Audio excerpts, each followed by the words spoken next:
ज्यावेळी आपण दोन लिनियर इक्वेशन इन टू व्हेरिएबलचा सोल्युशन एकाच वेळी त्याचं सोल्युशन काढतो तेव्हा त्या दोन इक्वेशननी मिळून जे तयार होणारे जे इक्वेशन आहे त्यांना आपण काय म्हणतो सायमल्टेनियस इक्वेशन. हे सायमल्टेनियस इक्वेशन कसे सॉल्व्ह करायचे ते सुद्धा आपण पाहिलेलं आहे. तर आपण पाहिलं की जेव्हा एकच linear equation in two variable असतं तेव्हा त्याला सोल्युशन खूप असतात, अनंत सोल्युशन सापडतात आपल्याला, बरोबर आहे की नाही? इन्फानाइट सोल्युशन आपल्याला मिळतात. परंतु ज्यावेळी आपण सायमल्टेनियस इक्वेशनचे सोल्युशन आपण फाइंड आउट करतो, सोल्युशन म्हणजे काय? त्या इक्वेशन मध्ये असलेल्या व्हेरिएबलची व्हॅल्यू फाइंड आउट करणे, त्याला म्हणायचं solution.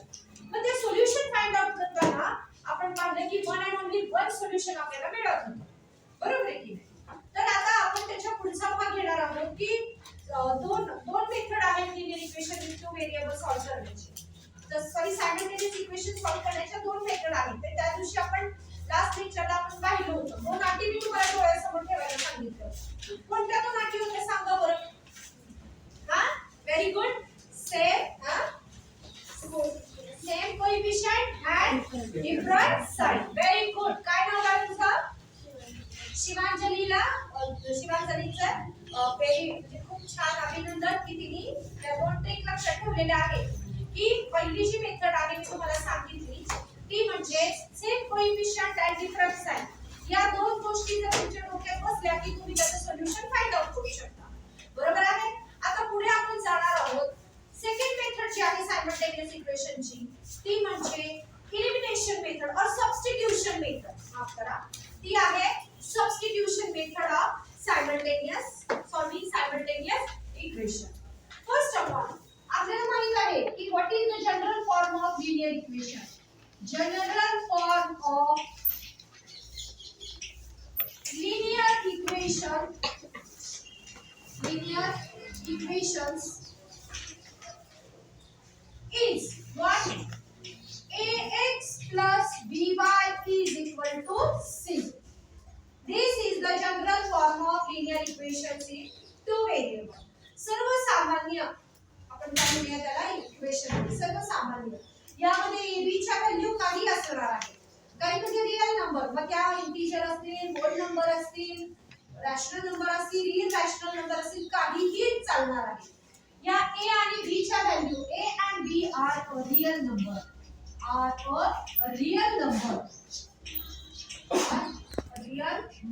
but a is not equal to 0 and b is also not equal to 0.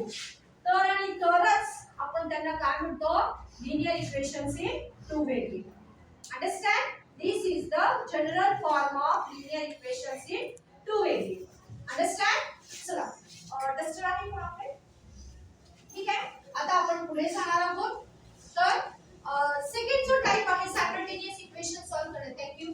Simultaneous equation solve करण्याचा जो सेकंड टाइप आहे, सेकंड मेथड आहे ते म्हणजे substitution method. Substitution method. Method of solving simultaneous equation. Simultaneous equations.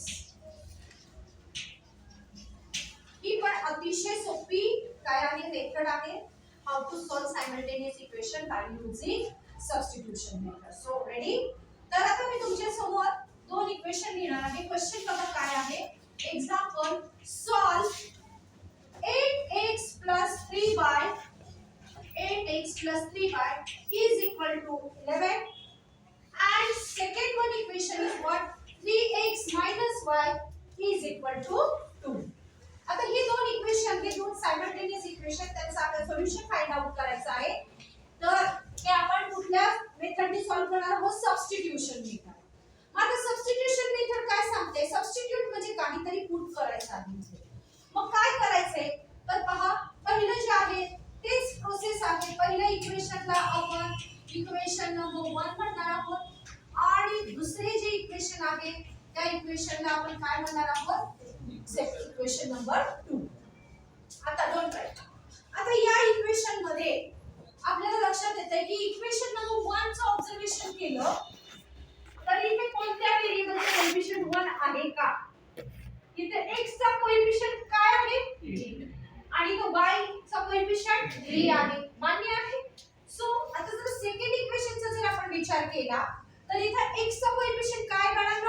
3 आहे. But y चा coefficient काहीच नाही म्हणजे किती असणार आहे 1.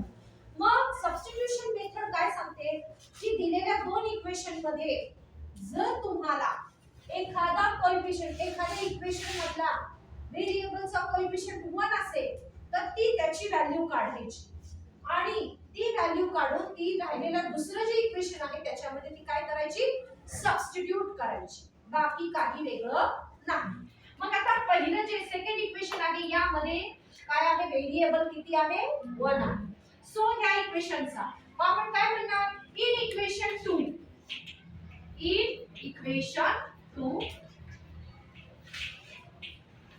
ठीक आहे. सो काय आहे ते मी पुन्हा एकदा लिहिलं 3x y 2. आता हा y तिकडे गेल्यावर त्याचं ट्रान्सपोजिशन करणार, पक्षांतर केलं इक्वल टू च्या पलीकडे गेलं तर काय होईल मायनसचं काय झालं plus. Very good. So 3x हा +2 इकडे आल्यावर काय झाला -2 and is equal to 1. Understand? So suppose this is my equation number 3. आता मला काय कोणाची व्हॅल्यू मिळाली y ची. किंवा त्याला इक्वेशन नंबर 3 नाही म्हटलं तरी चालेल. तुम्ही direct the value of y चला लेट कॉमर्स वेळेत लिहायला शिकायचं. ठीक आहे. तर आता इथे काय करणार आपण पुट. आता ही जी y ची व्हॅल्यू मिळालेली आहे ही जी y ची व्हॅल्यू मिळालेली आहे ती इक्वेशन कशामध्ये ठेवणार तुम्ही फर्स्ट मध्ये. ओके. सो काय करणार सबस्टिट्यूट इक्वेशन और value of y in equation number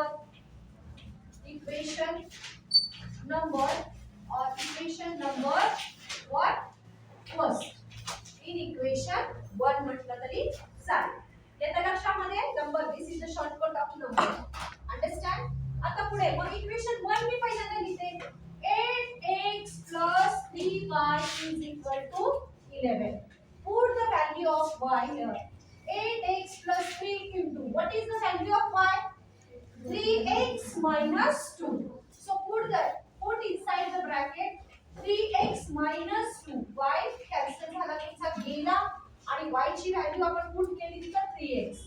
मग आता इथे 8x as it is हा जो 3 ब्रॅकेटच्या बाहेर ब्रॅकेटला तो मल्टिप्लाय करतो म्हणजे ब्रॅकेटच्या each नंबरला तो काय असणार आहे ब्रॅकेट मधील मल्टिप्लाय होणार आहे. सो 3 into 3x किती आला 9x. 3 into 3x 9x. 3 into 2 6 but plus into minus माहिती ना सगळ्यांना मित्राचा शत्रू आपला शत्रू म्हणजे प्लस into मायनस 3 दुने 6 is equal to काय आला 11. अंडरस्टँड. आता इथे बघा लाईक टर्मची सीधा ऍडिशन होणार आहे. लाईक टर्म्स कोणत्या आहेत हात वर करून सांगा. हा बोला लाईक टर्म्स. इथे काय आहे कोणाची ऍडिशन होईल इथे व्हेरी गुड सांगा. हा आदिती सांगा हात वर करून उभी राहून सांगायचं. 8x + 9 त्यांचा व्हेरिएबल सेम आहे व्हेरिएबलचा रेशो सेम आहे. So these are the like terms आणि ऍडिशन आणि सबट्रॅक्शन लाईक टर्मचीच होते. नंबरचेच होणार व्हेरिएबल सेम असलेल्यांचीच होणार. मग 8x + 9x किती आले बाळांनो 17x. अंडरस्टँड. आता या -6 चं ट्रान्सपोजिशन करण्याची वेळ आलेली आहे म्हणजे पक्षांतर करूया. हा इक्वल टू च्या साइनच्या अलीकडे मायनस आहे तिकडे गेल्यावर तो 11 ला काय होणार ऍड होणार प्लस होणार. इक्वल टू चं साइन इथे देणार मी 11 + 6. मग what will come here 17 and 17x इथं as it is. आता फक्त x ची व्हॅल्यू काढायची आहे.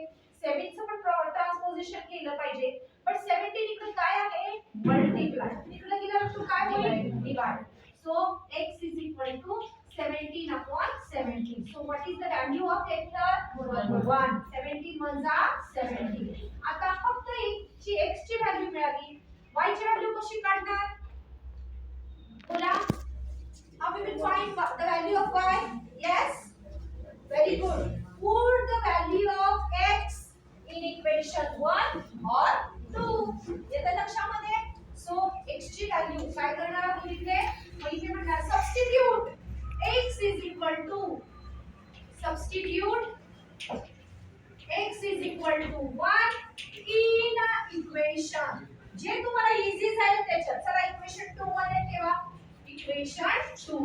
So first we will write equation number 2.